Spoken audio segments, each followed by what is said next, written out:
Yenə fikrim dolanır kərb o bəla çöllərini. Görürəm teşnə solan Fatimənin güllərini. Görürəm qüssə və qəmlə beli sınmış şahı. Yenə də səyi budur razı sala Allahı. Neçə yol meydana yollandı ki hüccət olsun. Bəlkə bir kimsə bu ləşkərdən hidayət olsun.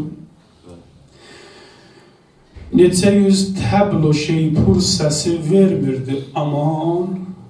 İmamın sözləri süssün ürəyə nur-i iman. Gah meydana gəlir, gah qayıdır xeymələrə. Qayıdış ruh gətirir xeymədəki körpələrə.